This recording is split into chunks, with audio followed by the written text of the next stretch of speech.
I have a huge amount of love and respect for Clarins. If you've been following me for more than a day, you will know that I have a long history with this brilliant French brand. I first used them in my 20s, I worked for them in my 30s, and now I'm telling you about their brilliant new version of the iconic double serum. Unbelievably, now in its 9th generation and undoubtedly regaining its cult status, it is quite frankly a sensational upgrade.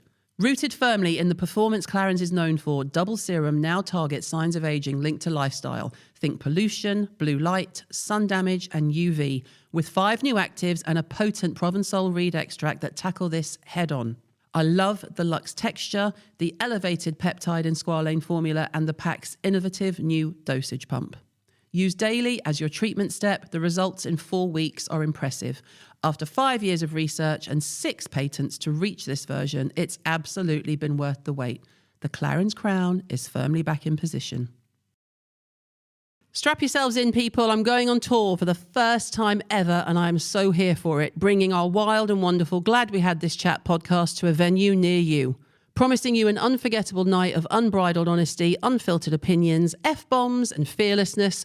Come join me and a stellar lineup of special guests as we talk all things skincare and beauty, along with frank discussions about life's adventures, challenges, highlights and joys, with exclusive on-stage skincare demos, entertaining Q&As and a healthy dose of unscripted hilarity. This is Caroline Hirons, me, live and apparently on steroids. It's happening. Get your tickets now at carolinehirons.com and secure your spot. Welcome to Glad We Had This Chat with me, Caroline Hirons. It's your one-stop shop for all things skincare, beauty and beyond. My guest this week is one of the UK's most powerful advocates for diversity and representation. She's a Sunday Times bestselling author, a podcast host, a public speaker, a brilliant mum of 3, and luckily for me, she calls me Auntie Caroline. It's Candice Brathwaite. Glad we had this chat with Candice Brathwaite. Oh, I said your name right. I as know well. it. Fan. I know it. I was thinking, Shardy, please don't fucking say Braithwaite. Hello, mate. How are you? I'm good. How are you? Yeah, right. I got the lurg, but you know, like we said when you walked in, it never stops, does Exactly. it? Life You goes just on. keep going. It's just relentless. Yeah. Relentless until it isn't. Yes. When do you want it not to be relentless for you? Have you thought about it? Yeah, when I'm 40. Wow. That was very precise and done. I am so crystal clear at how I would like this timeline to play out. Okay. By 40, I'd like to hire someone to delete all my digital footprint. Wow. I want you to type Candice, no search found, no images. Wow. I would like to use this as a springboard to essentially not exist. How many years have we got? 3. Wow. Yeah. So you got some quick stuff to do in the next 3 years. I know. I believe in it, though. Are you not exhausted by this? Yeah. Yeah. Yeah, it's exhausting. It's relentless. And the older I get, my issue with it now is the perceived ownership people think they have of me. It's so hard, especially because your eldest daughter. Eldest daughter. I've always been in charge. I take care of Always. everyone, Looking take care of after- yeah. everything. So when people step into your world and think that A, they know you, B, they have some say over how you live your life, it's quite shocking. Yeah. It's quite head-turning. It's quite, I'm sorry, what? And because I'm no longer interested in having a perfect brand, there are some days where I'm like, who the fuck are you talking to, bruv? Sometimes I say that in The DM.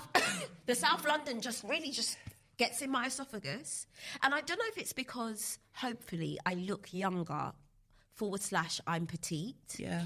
People think they can. think, I'm like, are you having a fucking laugh? You're like, sorry, I'm just looking for who the fuck do you think you're talking to? Do you know, Yeah. I'm a proper grown up, as hard as that feels sometimes. And I'm just not enjoying certain lanes of this lifestyle. There's certain lanes of social media. Absolutely. And not just as a giver, as a taker. Gosh, the mind-numbing. Yeah.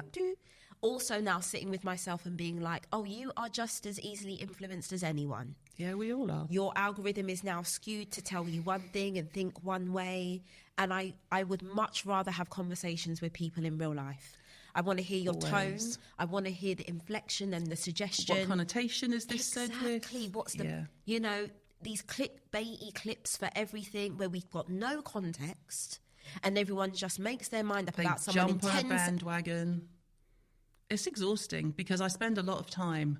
A lot of my early years on social media, I was perimenopausal and losing my mind and unhappy and just pretty miserable and grumpy. I didn't know what was going on. I was, and a lot of that came out on social, and I think some of that reputation has stuck with me. So I think some people who decided they didn't like me 10, 12, 14 years ago, that's just stayed, and I feel like a completely different person. Yeah. So I still get called gobby and all that sort of stuff, but I sort of learned that, well, there were times in my early 40s where I definitely was. Now, when I speak, it's because I either know what I'm talking about or there's an injustice, and you describing me as mouthy or opinionated or gobby is so reductive for women, not just for me. I take offence as a woman, but social media tries to make everything black and white, and it's nuanced. Yeah. There's no room for nuance. Yeah. And I had a very interesting conversation with my husband yesterday even in saying this, I'm trying to tread carefully in my brain first because context. Yeah. I am really worried about what's happening to people, because I don't just want to say men, but what's happening to people where they get cancelled with no verdict as of yet. Yeah. And, Bode being the guy that's trying to be the strongest feminist, I was like, no, that could be you. Yeah. Someone could just pitch up tomorrow and say, he done, do. Yeah. I was like, 65% of people are going to run with that. Yeah. Want no... Yeah. Think of your son. I'm really getting uncomfortable about where we are at and how we can seemingly rip people's livelihoods away.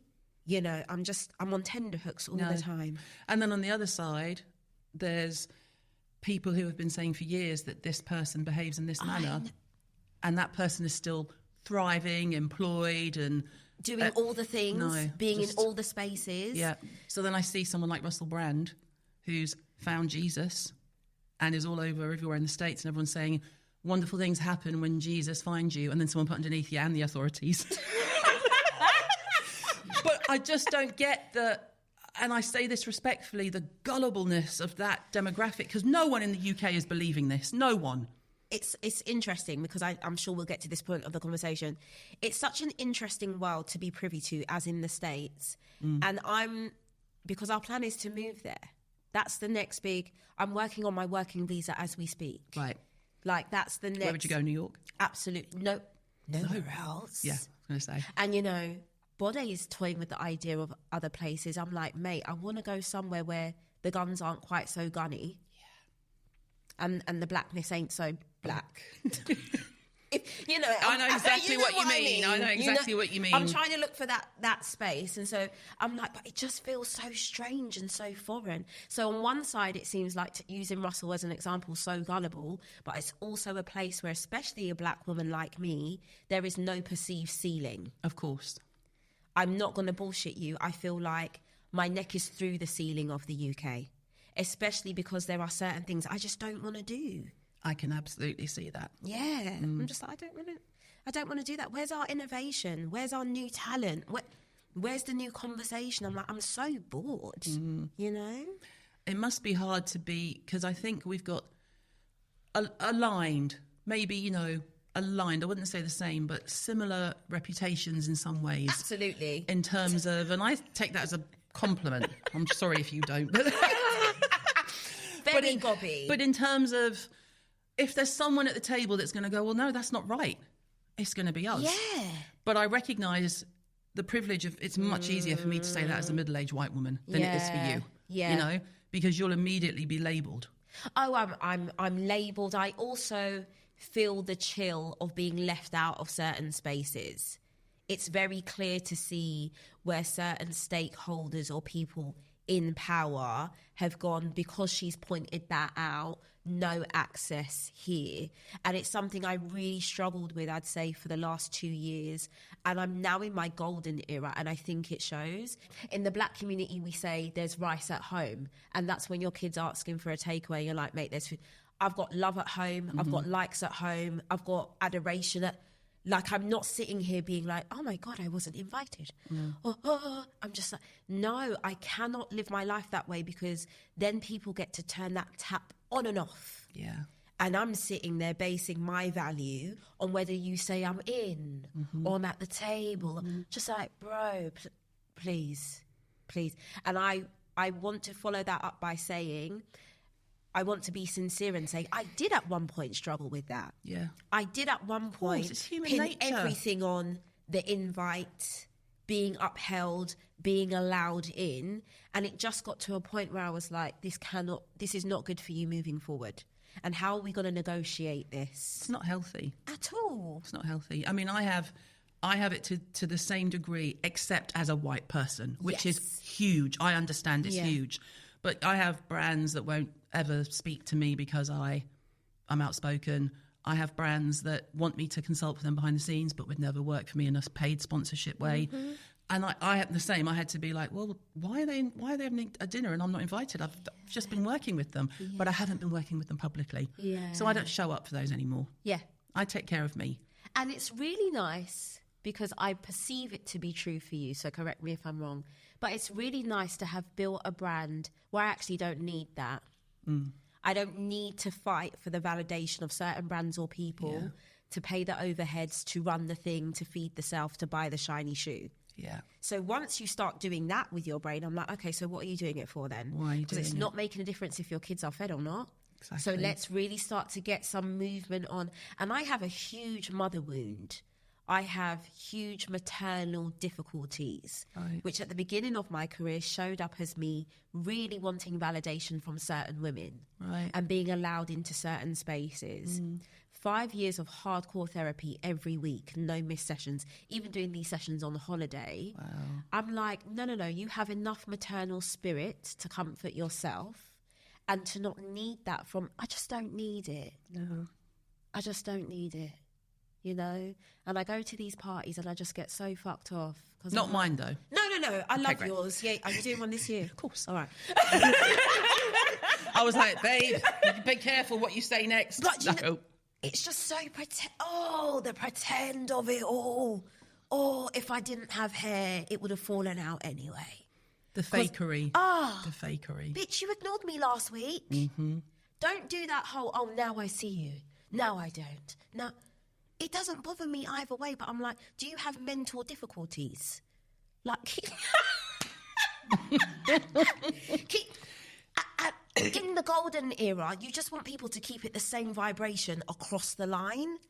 That's key. If I get a feeling, like I'm 55, right? Yeah. I'm too tired. And when I did the pod with Grace Dent last season, she said, when I said I'm 55, she went 25 more summers. And we both went, yes, but when you get to this age, you think you don't put up with fools in your 40s. When you get to your 50s, you're like, fuck this, fuck you, fuck them. Done. Because I know I'm a good person, I'm a good mum, I'm a good wife, I'm a good nan. Yeah. Maybe a good nan more than anything because I'm a bit obsessed. I'm a good boss, mostly. Looking over there. I'm like... But I'm not seeking validation from you, but what I'm also not accepting is your disrespect. At all. Goodbye. Yeah. And be with God, but you're not going to be with me. You do you, because you ain't doing me. I wish you so much well from afar. Yeah, from over there off the cliff. Yeah, like, down where on the boat, on the sea, away. Love it for you. I'm not 55 yet, but I hope when I get there that I still hold on to what is happening in me. Some mornings I wake up just so fizzy because I'm like, I've never felt so self-assured. That's fantastic. I've never felt this way before. That's amazing. Yeah.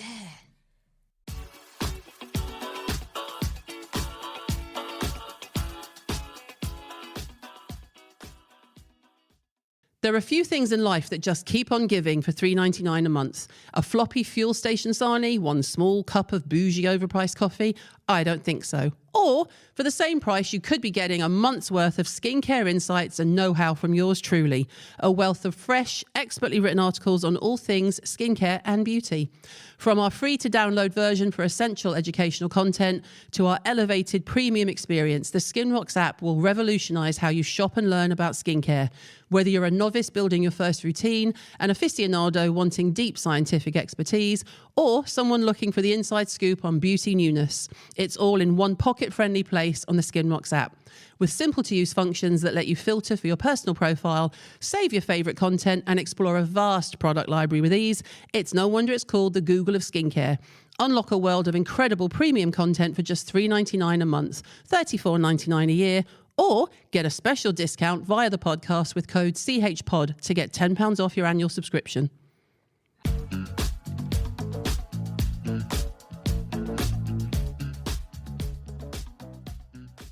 So I'll follow you. I pray that when I open my app, you're going to be getting ready. Because I'm like, what's she going to spray today? And I'm looking at the shoes going, she's going to go silver. She's going to go silver. Genuinely, I'm so invested.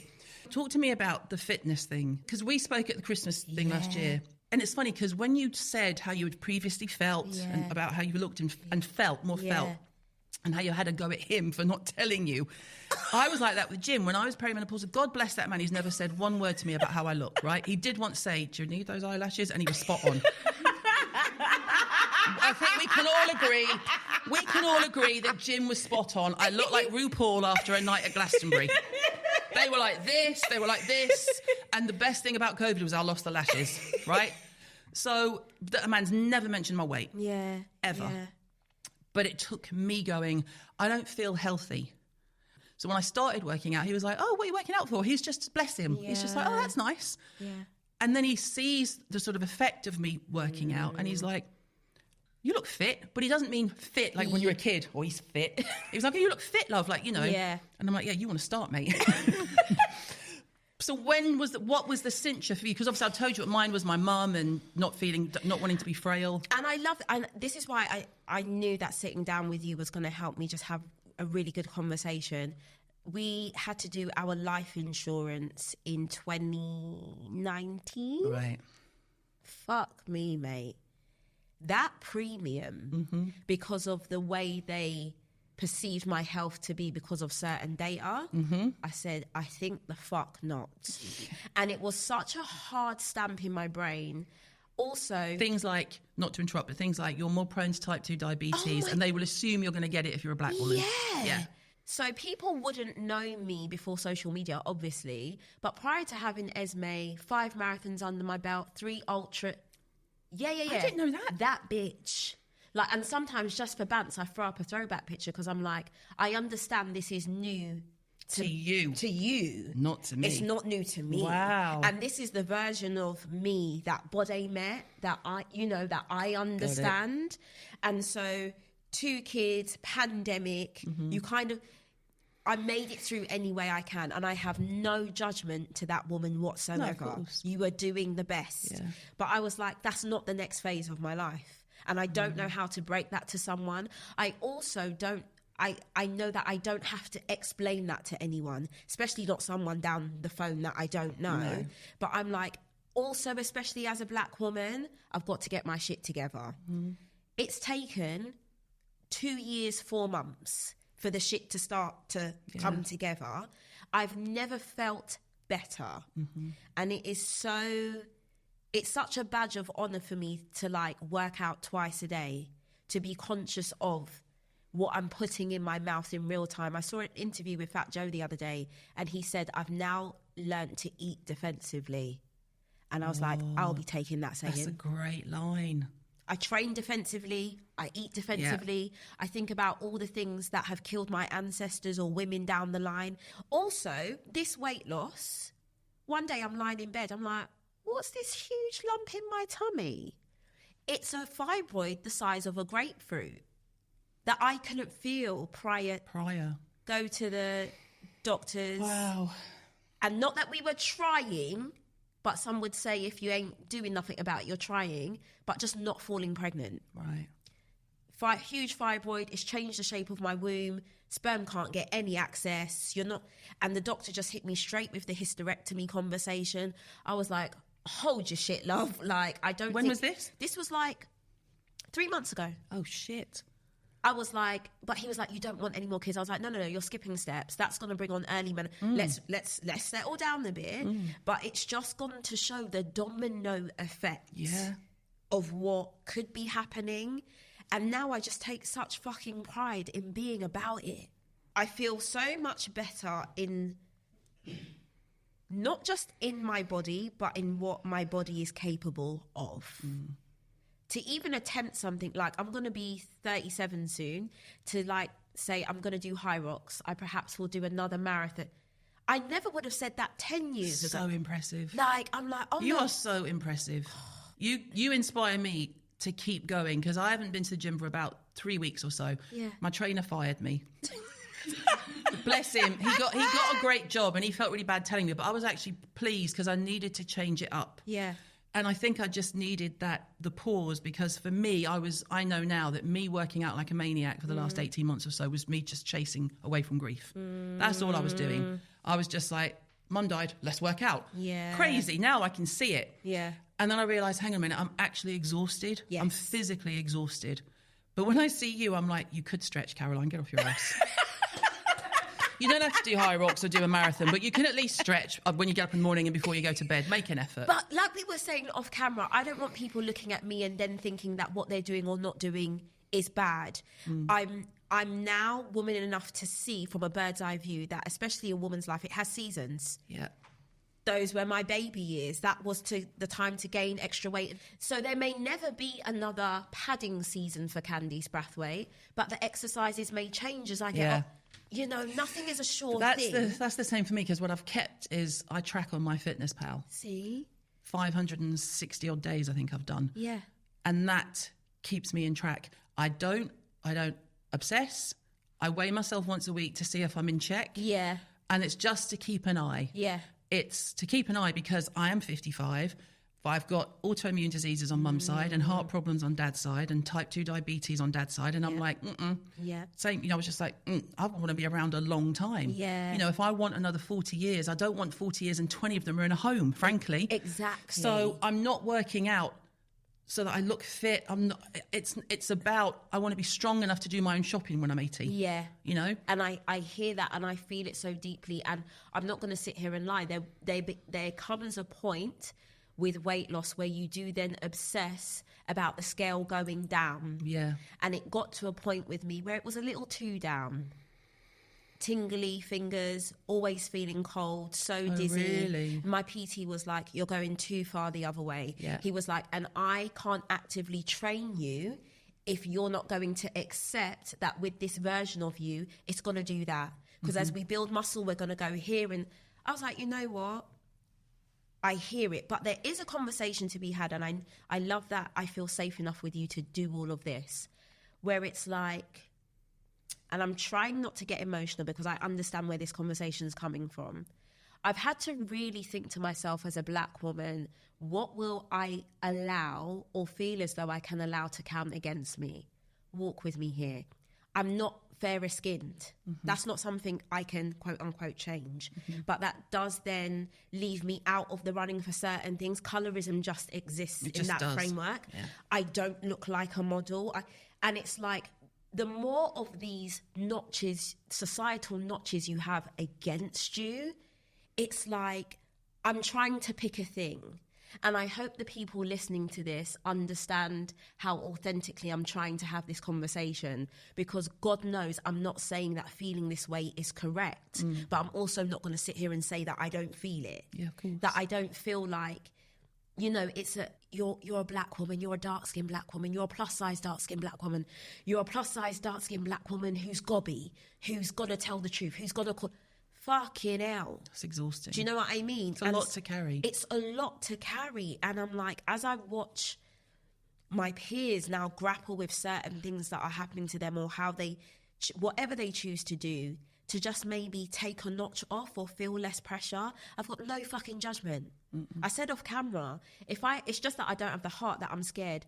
I'd have more plastic surgery than Dolly Parton if I wasn't such a chicken. My tits would be up here. My ass would be out there. The fuck? I'd have to have a reverse sound on me, like, do.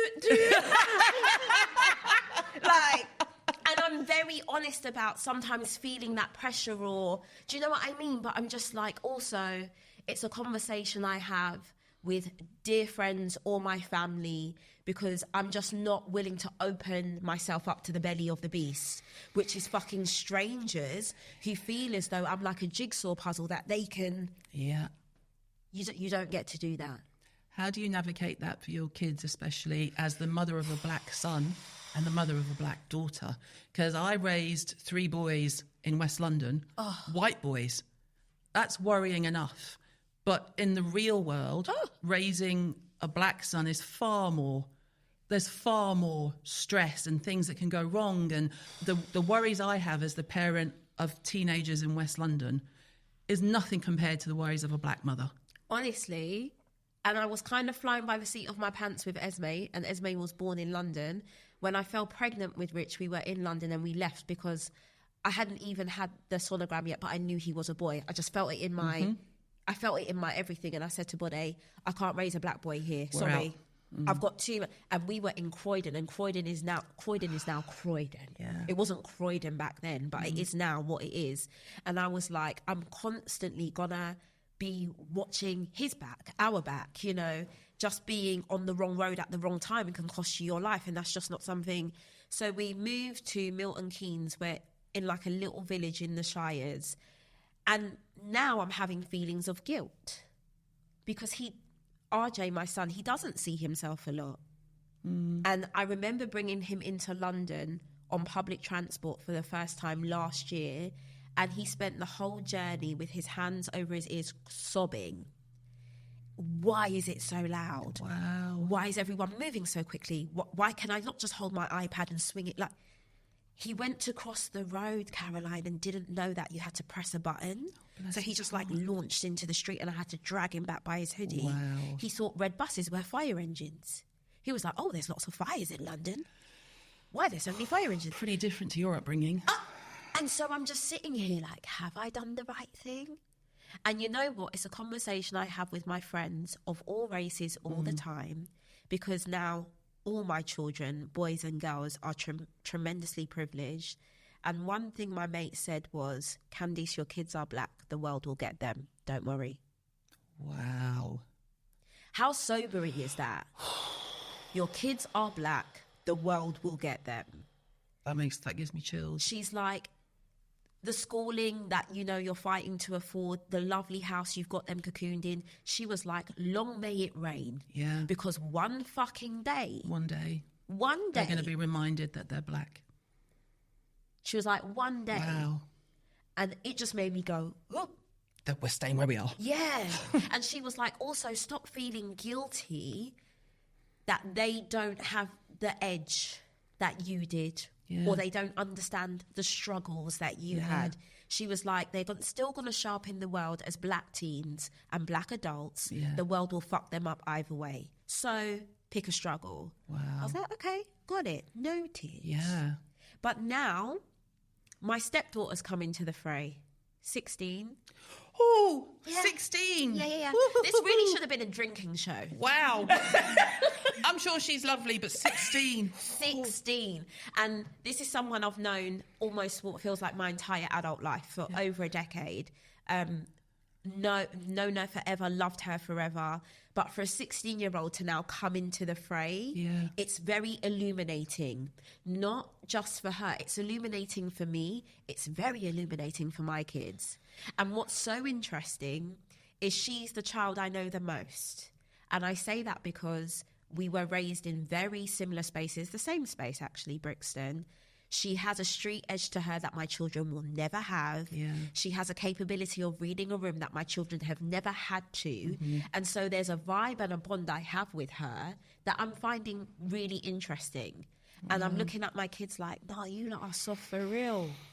You lot are soft for real. You lot are like marshmallows. Like. Wow. And also, like I said, with this maternal wound, there is something about her presence that is allowing me almost to relive certain things for me that I think other adults just scattered and did not get right. Yeah. And I feel like God has gone, do it then. You know how it should have been done. This is your chance to do it that way. I had a stepmom who till this day, as his only child, I don't know where my dad's ashes were scattered. She did that without me. Yeah, mate.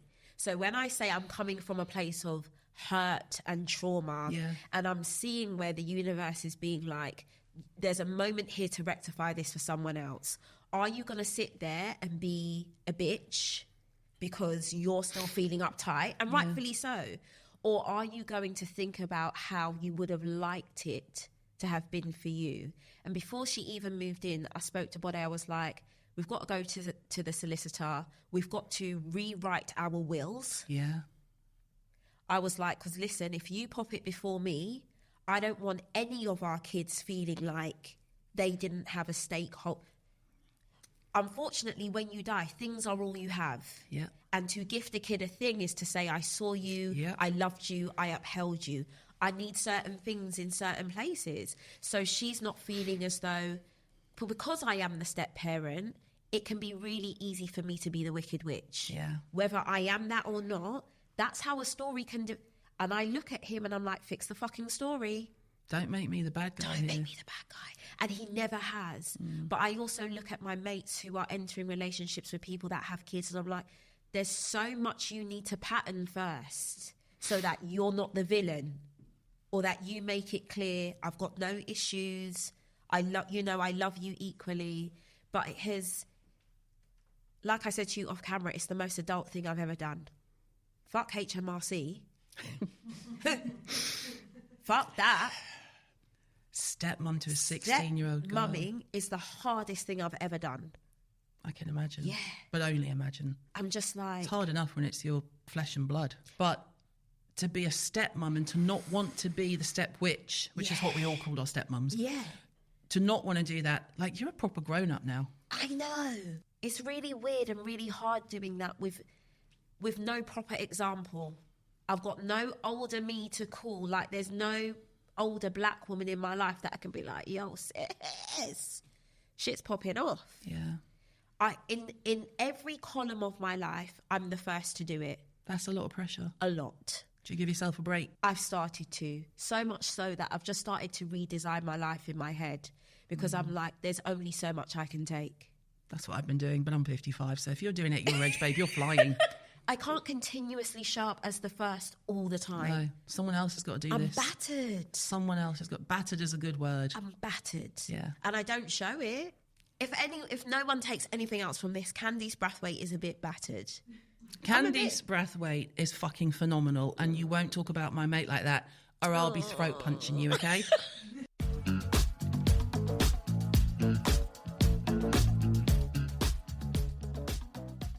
Can we just divert for 1 minute before we even get to skincare? Who gives a shit about skincare? But you've got a new book out. Yeah. I'm sorry, Miss Sunday Times best-selling author of how many books now? Oh, do you know, just 2, but I've written 4, but I'm working on 5. Yeah. What's the new one? Manifesto, Unlock the Life You Deserve. Which, by the way, you say and make me believe without sounding like a total wanker. So well done. Because prior to your book, of all the people writing a book about manifestation, I would have said there's no fucking way Candice is... Because to me, you are the first person who's ever even used that word that hasn't given me rage. Because everyone else I've seen talk about it is in what I would call a privileged, white, clique, probably wealthy, and they're like, just manifest, and each day is, and I watch and I think, you're a fucking arsehole. Yeah. I'd never thought that about you, clearly. But the book, to me, it felt like, it was almost like manifest, and then in brackets it could have said, you can do this. Yeah. Not manifest, life's amazing. Yeah. And also, so I'm obsessed with manifestation. I actually saw my Reiki healer yesterday. Shout out my Reiki healer, love her down. I'm a very woo-woo person, but everything about that conversation around manifestation is rooted in privilege. White guy, 3 divorces, gets up at 4 a.m, has an ice bath, ginger shot, Andrew Huberman type, no offence. But you know the shit. Then very gorgeous by Western beauty standards, white girl, early 20s, done 6 months in an ashram in India, now come back. That mummy paid for. Oh, we can and I'm like... Starts a protein bar company. Do you know what I mean? I was just like...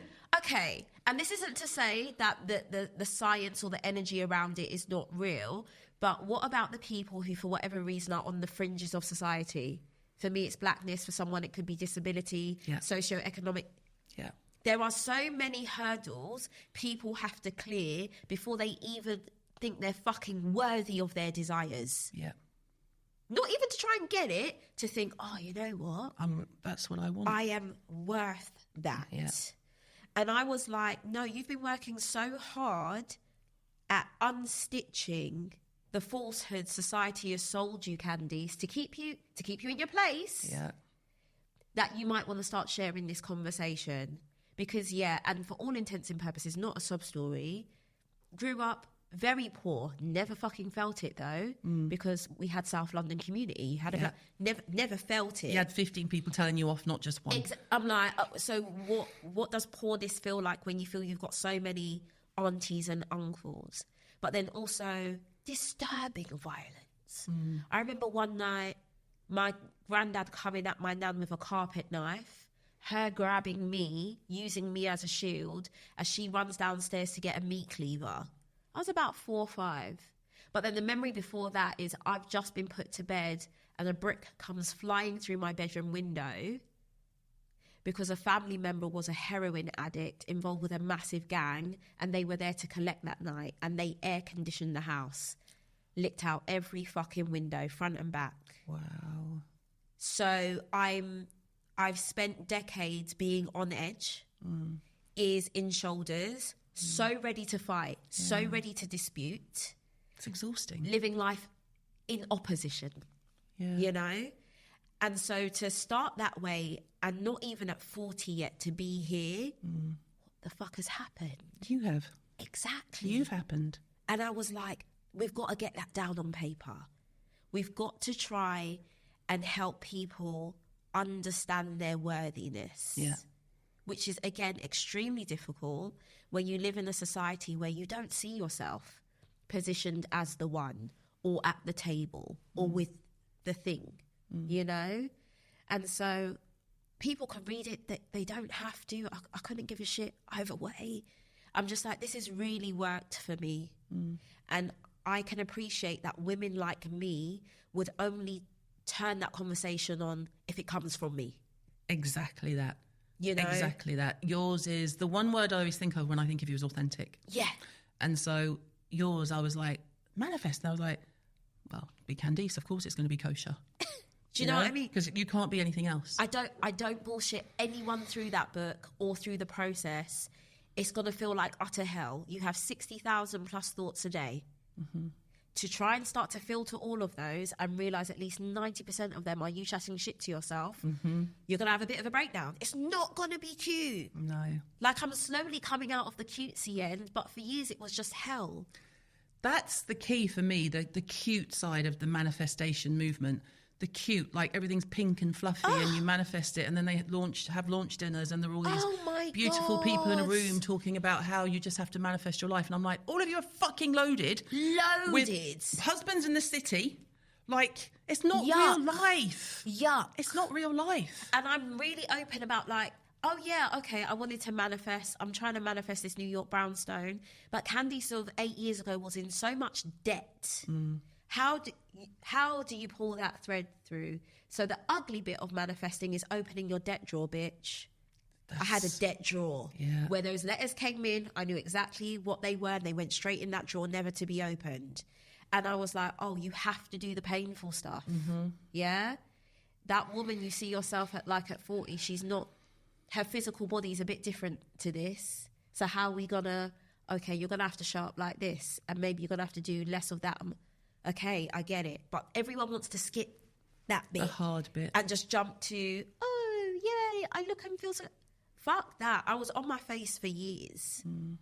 For years. And money's such a key thing as well that people, especially women, they don't like to talk about. And I love to talk about money. I like, give me more money. Oh, more give me of money. it. I want to work for it. I want to earn it. I'm not asking you to give it to me for free. Free. You know, I want to earn it. I want to divvy it out. I don't want to get it and hold on to it. I want to be like, yes, let's do this. My gosh. Being the one that mates can call and they know I'm good for it. Yeah. Or that also, because my granddad always used to say, don't lend unless you can afford to lose. You know who else says that? Oprah. Miss Oprah says that. Don't ever lend money and expect it back unless you can afford not to have it back. And to know that in some instances, and it's really interesting with my friendship group. I'm the one that has to go, babe, are you okay? No one ever goes, I'm not okay. I clock someone's not okay. Yeah. To be in a position where I can employ women, employ black women, help friends, that's a kick a no Chanel bag can. It's insane. It's isn't it? insane. I would say we are. How many men have we got in the business? 5 out of 45. We're See? all women. All women. And that, whether you know it or not, that's what makes you come in when you're full of the lurgy. Oh yeah. It's not about you anymore. No. It's the responsibility. Yeah, it's like, I know the thing I've built is now helping so many other people. And it helps me show up in a way that maybe Candice wouldn't even show up for herself. I love money. I was trying to find a nicer way of saying that. You don't need to, because what pisses me off is the people who say money doesn't buy you happiness are the people who've always had it. Yes. They're the people who've always had it. Or the people to whom it came easy. And they're patronising bastards because I have been skint. Like I only started earning really good money when I was like 50, 5 years ago. 5 years ago, we managed to get debt-free, bought a house. That is incredible. We'd rented our entire married lives, couldn't afford it. Because, no sob story, we had 4 kids in central London. It's our fault. 4 kids in central London, of course you're going to be skint, you idiot. But Jim and I, up until like the blog really took off and I could do sponsored work. And I started to get paid annual salaries for sponsored work. Yeah. And that's when you've not had any money, it's never lost on you. Ever. And it's the only bit of trolling that gets to Ava. When she's called a Nepo baby and that she went to a grammar school and she didn't. They had to walk to school. I didn't have a car.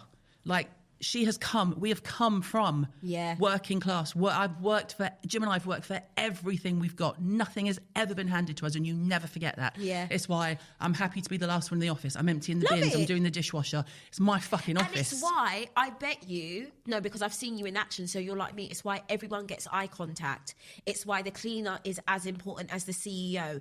Everyone is sir and ma'am until they say you don't. Everyone. You're just there. And that's what my kids have. Yeah. So, even if Ava's being sassy to me, teenage years were hard with Ava and I. She wants to do the pod. I don't think I'm emotionally ready. No, I genuinely don't. Ava's more ready than I am. But I also think it's my duty to let her have her say. Yeah. She should be able to say, it was shit when you did this. I didn't love you when you did that. But she also then says, I could lose it, because she will also say to me, she called me, she went, Mum, I just need to thank you. And I was like, what? I was like, who is this? No, Caroline, my period's too close, babe. And she said, so many of my friends from school have got anxiety or, mental health problems or weight issues. And she said, you never once mentioned my weight to me. She went, even when I was a chubster at 16, you never once said, don't eat that. You never once said, maybe you should go on a diet. All you did was tell me how fucking amazing I was. And I was thinking, I don't remember that when I had my hands around your neck. But my kids have that, I'll hear Ava get out of a cab, like an Uber, and she'll be like, thank you, sir. And I'm like, yes, did something right. Yeah. Did something right. And that is so different to some people I see in the same areas that we move in. There was a brand that came into our office. Yeah. And Lulu, who's my first employee, she's also my niece. Yeah. She's a diehard. It's written in our contract she's not allowed to leave until she's planned my funeral. And she's like, no, see, don't, man, you're a joker. Which is Lulu to a T, right? And this guy said, he was American, hey, can I get an iced coffee? And she was like, yeah, of course. And so she puts it down in front of him, and he didn't even look up and say thank you. Yeah. Well, I had that meeting gone in 10 minutes because I'm not going to fucking work with you. And she put mine down. I said, thanks, Lulu. And she put it down in front of him, and he was like, yeah, so it's, yeah. And he just took it like this. And I was like, oh, you can get the fuck out of my office. Goodbye. You're one of those. Goodbye. But I think there's such a, again, it's just this golden space that I'm at.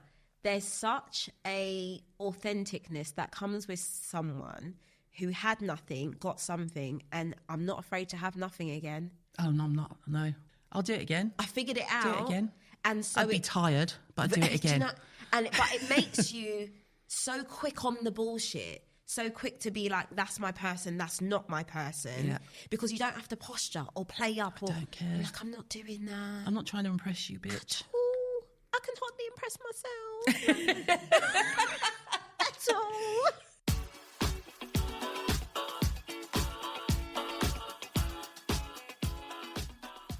Let's do some actual questions. Okay.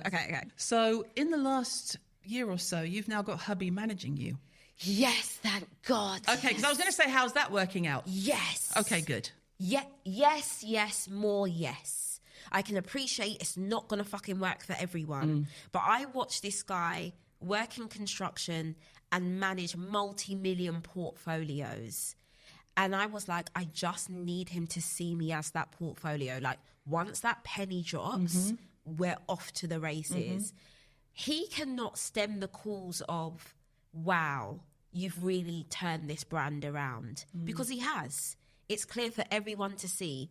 To work with someone who preempts what my next target is, what I'm thinking about, I just can't make it up. This morning, London Marathon started following me. I was like, what the fuck have you done? I just knew it. He was like, I may or may not be in conversation with... I was like, bro, I never said... He was like, I know that once you're done with High Rocks, you're going to have an... What's next? He's like, I know you.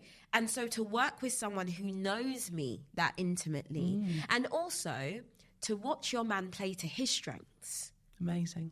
And like to just go out and bat and do his job really fucking well, it's made him so much hotter to me. So he's so much buffer because I'm like, and now, not that he ever was working for someone else, but you're not twiddling your thumbs. And because of the work we do, and our gentlemen are so background, sometimes I sit there and go, yeah, but are you living your dream? Are you doing your thing? Are you jazzed to be waking up this morning?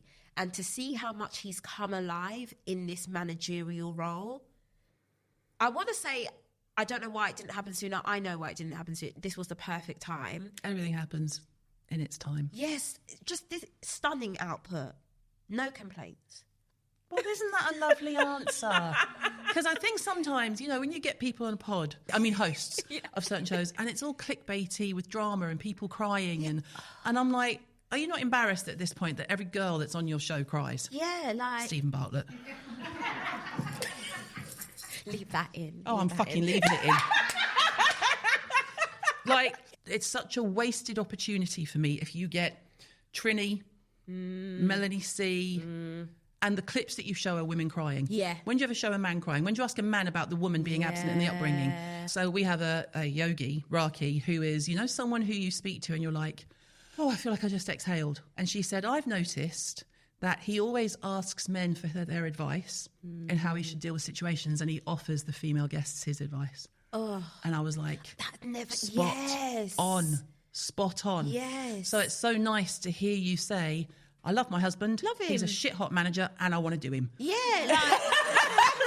We've had this discussion where, like, I'm like, should there be a day where we wake up and we're not so much in love? That's still my best mate. Yeah. And our next partners are going to have fucking hell. Yeah. Because we're going to be walking into each other's homes at 8 a.m. like, you're right, love, da-da-da-da. That's still someone who I admire outside of being my husband. Yeah. I'm like, yeah, you're the dog's bollocks. That's the key, because if you don't respect them... Yeah. It's just... No, I really respect him, and I respect the work he's had to do to keep up with me. I've stretched him a bit. I've taken the piss quite a lot. And sometimes he's slow to the race, but he makes up the distance. He's like, she's pivoting again. She's doing a new thing. Yeah. He's always like, okay, I'll meet you where you're at. And I sometimes I think I take the piss with that. No, I think Jim is just unfazable.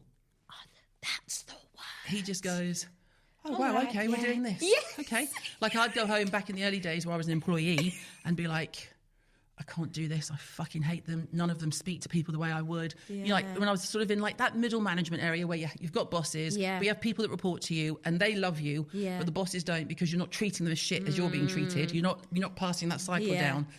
And when I gave up this really big job, it was him that said, babe, We'll be all right. Yeah. If we can pay the rent, feed the kids, do what you need to do, give your notice in, fuck them. And so I gave my notice in, and they were so stunned. Yeah. They were so stunned I'd left this job. Yeah. You know, they were like... Because you've got rice at home. Do you see what I'm saying? Big bag of rice at home. You've got a gym. I've got a rice cooker. I've got a kitchen. You know, like, you're tethered. Yeah. Tethered is a great word. You're because tethered. What's interesting is when Mum died, I saw a black woman in America on a podcast, but she said her mother dying, it was the untethering that did her in. And I immediately went, and sobbed. Yeah. That's what it is. You're untethered. You're untethered. You're and untethered. you know, and I can say this because of losing my dad, to really sit there and meditate on the fact that no matter where you walk on this green earth, you're not going to find them. No. It's like, look, it even does me in now. It's been almost 17 years. Shocking. Sometimes I see someone from the back and I'm like, yeah, that's impossible. I get a whiff. People wonder why I don't do a lot of beauty departments. It's because I can't smell You Chanel can't number smell 5. it. It just... I'm not feeling well, don't make me cry. She's doing a Stephen Barber on me. Fuck's sake. That's fucking karma, that is. Fuck you, Diary of a CEO.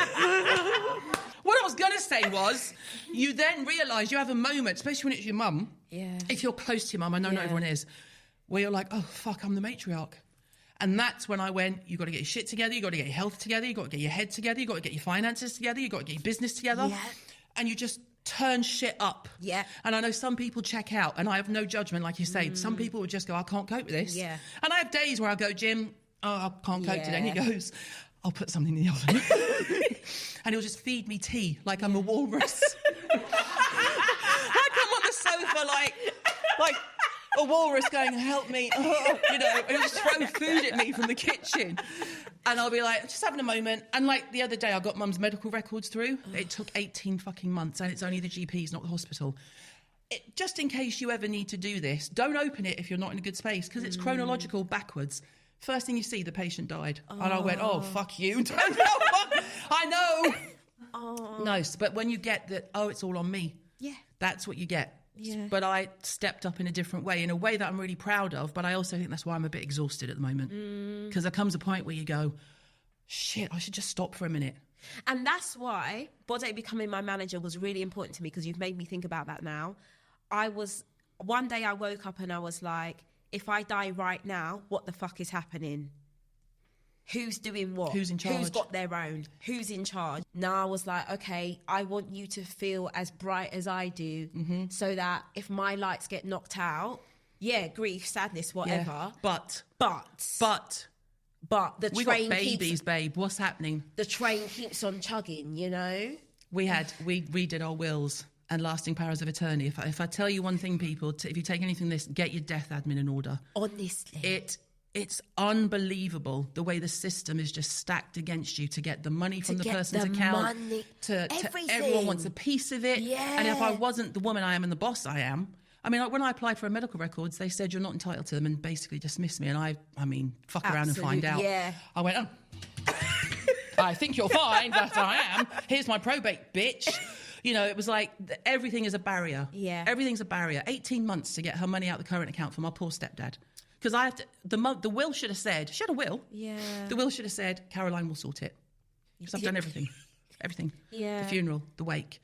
Which was good because it was a good distraction from losing my person, you know? Yeah. It was like, oh, this shit's on you now. Yeah. You've got to do it. Yeah. But you just, the death admin, so I have to drag Jim into the conversations, right? So basically it's TMI, but everyone has to do it.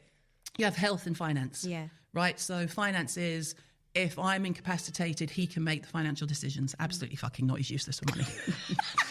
No. So we have trustees who can do that, right? I said, even if we've got £5 left, let's let my brother deal with it, right? Health, yes. If I'm incapacitated, Jim should be the person that says we'll pull in the plug. Yeah. Right? Yeah. Because they said it can be your children, but if they benefit from the will, we advise not. I went, Ava would be like I'm having the Chanel. But when it comes to him, I'm in charge of everything because I'm already in charge. Yeah. You know? Yeah. If I went first, he would be broken. Exactly. I think that's the way of the world. Every time I've seen the woman go first, the man left behind, doesn't last that long. And We've gone down a track. We will do skincare in a minute. I think anything death related is your last love letter. Yeah. And I would encourage everyone to tighten that up. Yeah. Same. You've got to in tighten a really it up. good, positive way. And I've told all the kids. Yeah. I'm in the house going, that's yours. Same. That's yours. I'm like, yeah. When my mum and my nan and my aunties used to do that to me, I'd be like, don't be so morbid. Don't be so morbid. And now I'm like, it's not morbid, because I promise you, when Mum did die, I couldn't remember where she told me anything was. Exactly. I was like, where did she say the fucking jewellery was? Like, where did she say a will was? And Chris, my brother, would go, she told us every day for 40 years. Where is this shit? We couldn't find the will. We had to phone all the solicitors in town. My stepdad didn't even know where his head was.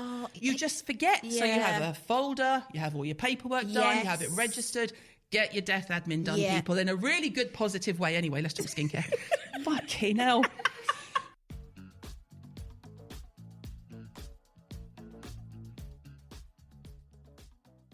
Right, let's do skincare and beauty. Some of it, anyway, because what we've talked about is far more important. Yeah. But let's do a bit before people go, you need to ask about a skincare routine. All right.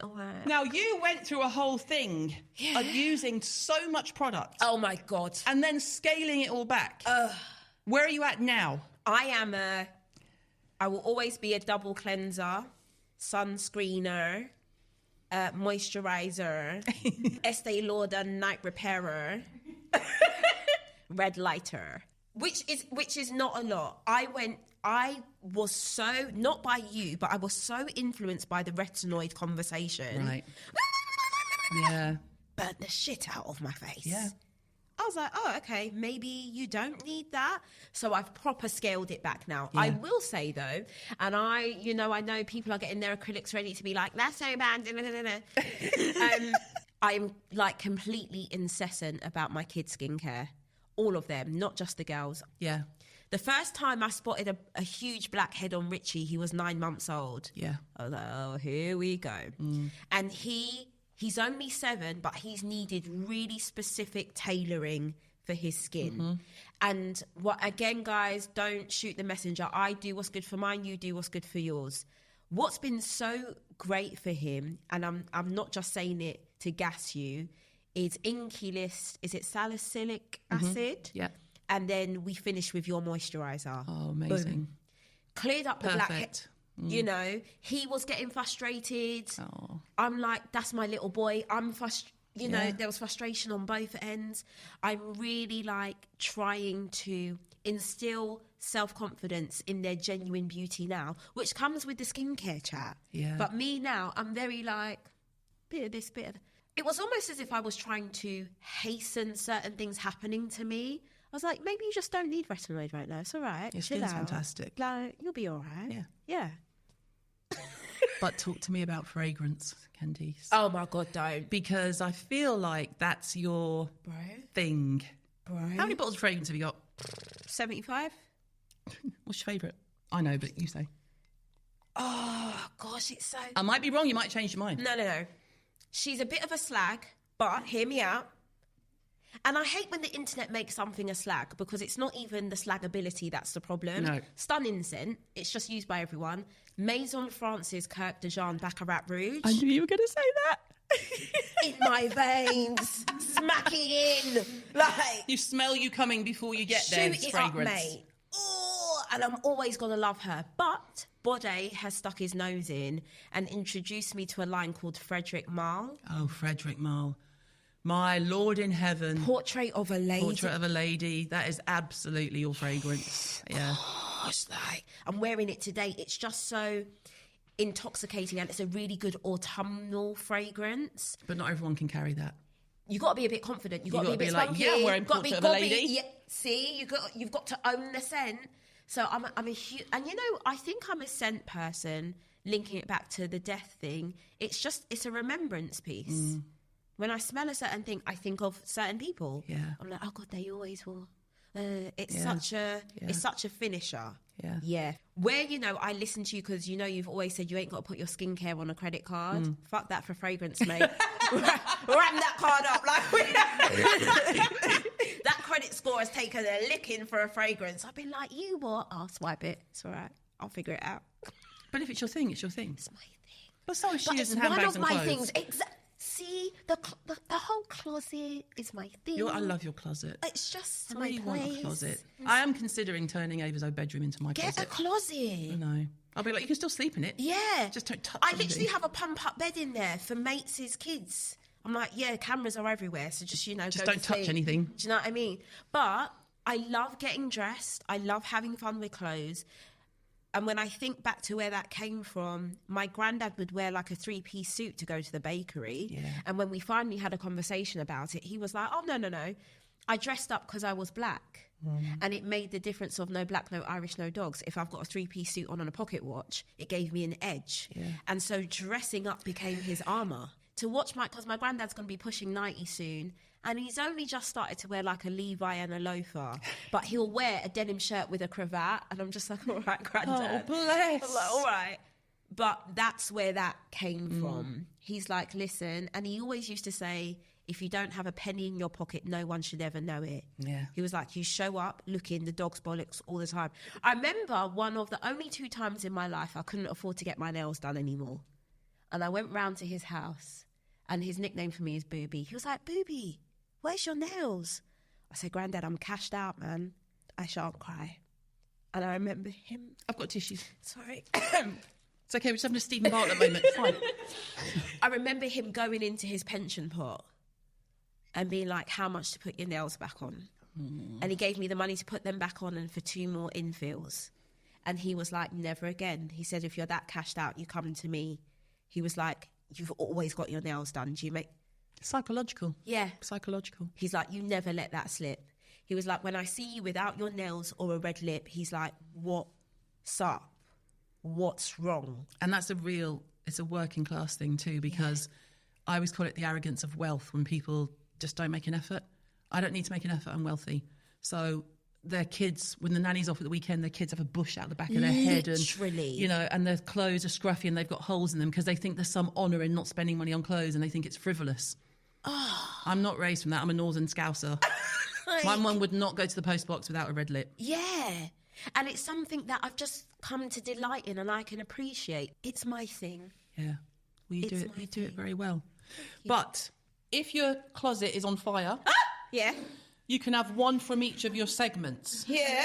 What are you grabbing? Let's assume, obviously, everyone else is safe. I have to do we're going to do just the complete superficial. All the kids, whatever, your husband, whatever, animals, all good.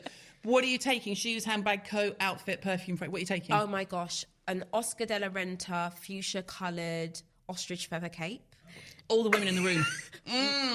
That I wore to my wedding. And I know the one. Yeah. And I've only ever seen it on Beyonce. Beyonce wore what we think is that one in a Vogue photo shoot. I've never seen it anywhere else. Absolutely. Shoe, just because they were my first big girl shoe. Manolo Blahniks, black ones. Handbag, 1988 Chanel Classic Flap. What colour? Black. Black. That's the year I was born, and I bought it for my 30th birthday. So again, it's just the feeling wrapped up in that. Portrait of a lady just for bants. Yeah. Leave the slag behind. Yeah.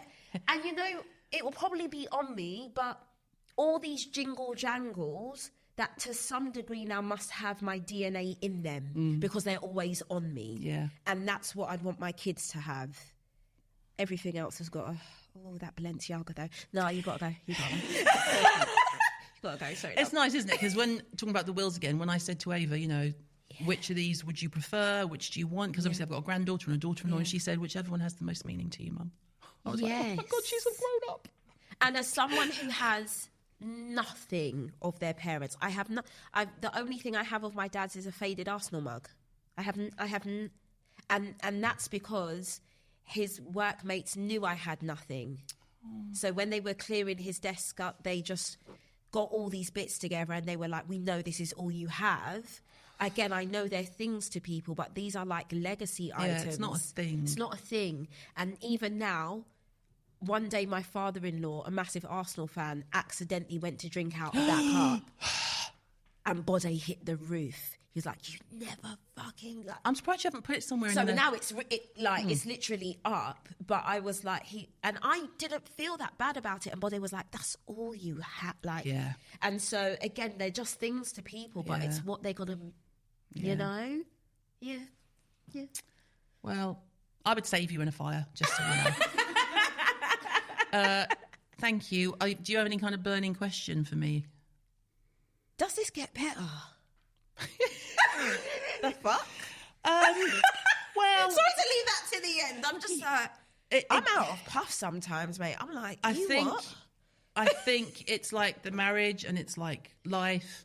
There are days where I think I am all over this like a rash, and I'm in my comments, and I'm doing a Q&A, and I'm answering everything, and I'm on it. And there are days where I think my tank is absolutely empty, and I need to fill it up, and I just switch off. Yeah. And I just wait for the weekend.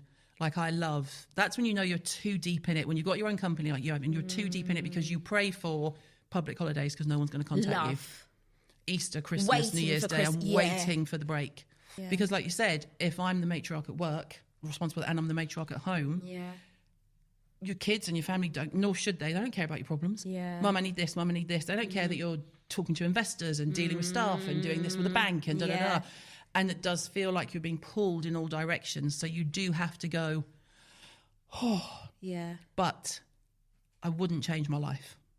But you do have to know when to slam the door shut, is one of my favourite sayings. You need to know when to slam the door shut. And it never means on family or loved ones or friends, or just means to the fakery. Yeah. Yes. To the, I don't have the energy to pretend today. I don't have the energy to pretend to care about your problems. And I don't mean like my lovely readers or viewers. I just mean, you know, like when you say I love peaches and someone goes, well, what about cherries? You're racist. And you're like, I fucking hate social media. You know? So yeah. But I would say that, but I don't have a 16-year-old stepdaughter in the house. No, this has been really great. Well, thank you. No, thank you. Thank you so much. I feel like we'll probably make people cry, but that's good. In a good, real way. Yeah. Not in a clickbaity way. Thanks, babe. Thank you. You can hear much more from our chat this Wednesday in our listeners' questions episode, so make sure you tune in. Send your questions for me and my guest to answer to pod@carolinehirons.com. Until then, I'm glad we had this chat. New episodes are available every Monday and Wednesday. Follow or subscribe now on Apple, Spotify, or wherever you get your podcasts. Glad We Had This Chat is produced by Wall to Wall Media.